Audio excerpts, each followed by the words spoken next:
Teman-teman, hari ini kita belajar tentang membuat proposal atau mempersiapkan proposal. Sebelum kita bahas apakah proposal itu penting, untuk melihat apakah proposal itu penting, barangkali kita harus melihat bagaimana pengalaman dunia. Ketika Indonesia ingin mendapatkan investasi dari Arab juga dari negeri Cina, Indonesia mempersiapkan proposal. Ketika Amerika Serikat dan Rusia sedang bersitegang dalam perang dingin, mantan Presiden Amerika Serikat memberikan proposal damai. Ketika sekarang Israel berantam perang dingin dengan Palestina, diam-diam Amerika membuat proposal damai. Arab juga membuat proposal damai. Artinya proposal demikian penting dalam kehidupan kita. Sekarang yang mau kita bicarakan adalah mempersiapkan proposal. Apa itu proposal? Pengertian proposal adalah rencana yang dituangkan dalam bentuk rencana kerja. Rencana-rencana yang dibuat dalam rancangan kerja. Itulah proposal. Sekarang kita masuk lebih jauh. Jenis-jenis proposal. Proposal dapat dibedakan dengan beberapa jenis. Proposal berdasarkan bentuk, misalnya ada yang formal, ada yang non-formal, ada yang semi-formal. Proposal berdasarkan tujuan penulisnya adalah ada proposal untuk riset atau untuk penelitian. Ada proposal untuk membuat acara, membuat kerjasama, membuat permohonan dana, membuat kerja praktik dan usaha. Tetapi pada umumnya proposal adalah menyangkut pembantuan dana. Kalau bukan menyangkut pembantuan dana, adalah menyangkut dukungan secara moral berupa persetujuan. Itu adalah tujuan dari proposal. Lebih jauh lagi kita bahas struktur proposal. Struktur proposal pada dasarnya boleh dikatakan berbeda-beda meski semangatnya sama. Itu tergantung proposal itu dilakukan untuk apa. Apabila negara demi negara yang melakukan proposal, maka strukturnya lebih kompleks. Apabila organisasi kecil, maka strukturnya lebih sederhana. Jadi tidak ada yang sangat baku ukuran dari struktur proposal. Tidak ada, sekali lagi, struktur yang sangat baku. Tetapi pada umumnya struktur proposal adalah, misalnya untuk proposal kegiatan, apa saja kegiatan yang bisa dilaksanakan, bisa bakti sosial dan semacamnya. Biasanya dimulai dari halaman judul berupa cover atau sampul, latar belakang, tujuan kegiatan, nama dan tema kegiatan, bentuk kegiatan, peserta, waktu kegiatan, penyelenggara, panitia, susunan acara, penutup, dan lampiran-lampiran yang dibutuhkan. Bisa dibuat sebenarnya lebih padat lagi. Latar belakang, masalah dan tujuan, ruang lingkup kegiatan, berupa objeknya apa, jenis-jenis kegiatannya apa, berupa kerangka teoretis dan hipotesis, berupa metode pelaksanaan kegiatan, fasilitas yang tersedia, keuntungan dan mungkin kerugian yang bisa disebabkan oleh kegiatan yang akan dilakukan, lama waktu dan tempat pelaksanaan, anggaran biaya, daftar pustaka, serta lampiran-lampiran yang dibutuhkan. Sementara proposal untuk penelitian juga adalah menyangkut hal yang sama. Sekali lagi kita ulangi, tidak ada struktur yang baku.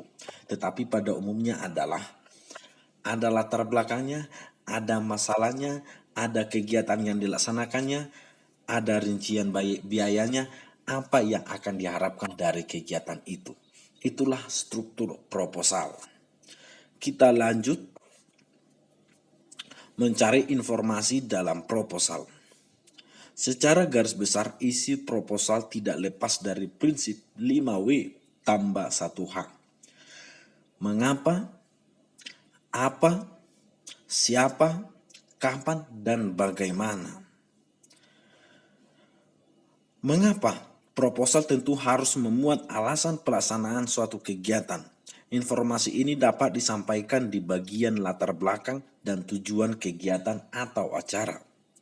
Apa? Proposal memuat nama kegiatan atau rencana penelitian yang akan dilaksanakan.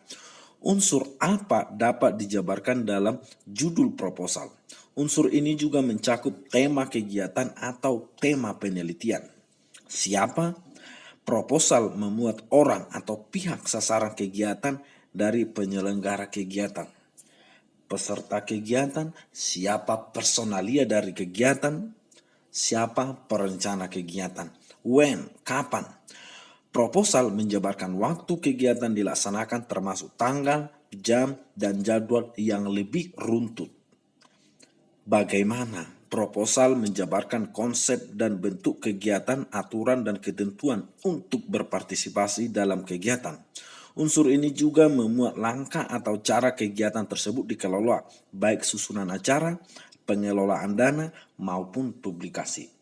Begitulah cara kita untuk mencari informasi penting dalam sebuah proposal. Menyajikan proposal sesuai dengan kaidah kebahasaan.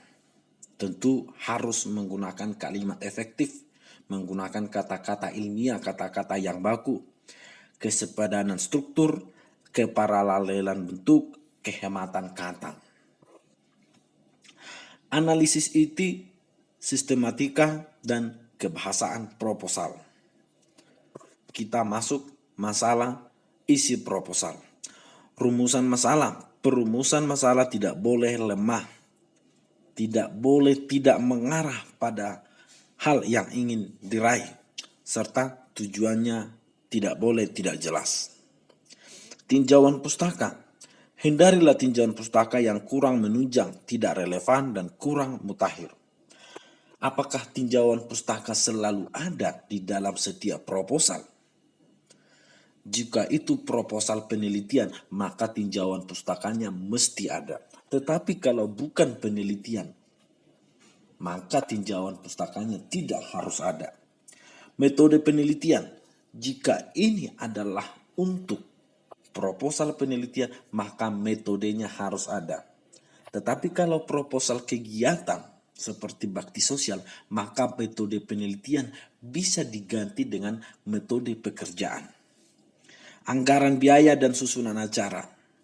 Biasanya yang paling pokok dalam proposal adalah pembantuan permohonan permintaan dana. Maka anggaran biaya akan dibuat dengan baik, detail, serta terpertanggungjawabkan. Format penulisan proposal harus sesuai dengan kaidah penulisan proposal. Kita lanjut. Unsur kebahasaan yang dianalisis dalam proposal. Ada tanda bacanya harus benar, pilihan katanya harus sah, kalimatnya harus baku, ejaannya harus baku, sistematika penulisannya harus benar, serta kalimat yang digunakan mesti runtut. Penyusunan proposal karya ilmiah. Langkah yang harus kita lakukan adalah mengingat kembali pengalaman yang telah dialami, mengadakan pengamatan dan penelitian di lapangan melalui wawancara, berdiskusi, mengajukan angket, membaca buku dan artikel di majalah, surat kabar, dan sumber-sumber lainnya, mengutip pendapat orang lain yang dirasa perlu dan mendukung dari kegiatan itu, serta mencari informasi dari orang berwenang dan ahli di bidangnya.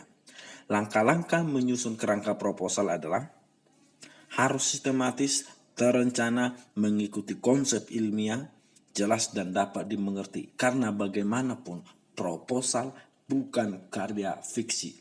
Proposal adalah bagian dari karya ilmiah. Sebab jika kalian membaca proposal, ada pengetahuan-pengetahuan yang kita dapatkan di sana. Itu biasanya kita peroleh dari latar belakang atau juga tinjauan pustaka yang ada di dalam proposal. Unsur kebahasaan proposal biasanya adalah mengandung kata-kata teknis, mengandung kalimat-kalimat yang menyatakan pekerjaan, mengandung kalimat-kalimat persuasif atau mengajak, mengandung kalimat-kalimat yang mengatakan pendapat atau argumentatif, mengandung kalimat-kalimat yang menyatakan perincian, dan masih banyak lagi. Itu bisa kamu lihat di layarmu. Pada intinya yang mau kita bilangkan, tidak ada ukuran yang baku untuk sebuah proposal. Proposal yang dibuat oleh negara tentu berbeda bentuknya, strukturnya dengan proposal yang dibuat oleh organisasi. Proposal dengan tujuan permohonan dana dalam melakukan bakti sosial tentu berbeda strukturnya dengan proposal yang kita buat untuk melakukan penelitian seperti dalam membuat skripsi. Sekali lagi, tidak ada ukuran yang baku. Lihat bukumu, baca secara seksama, dan gali informasi dari berbagai sumber lainnya. Terima kasih.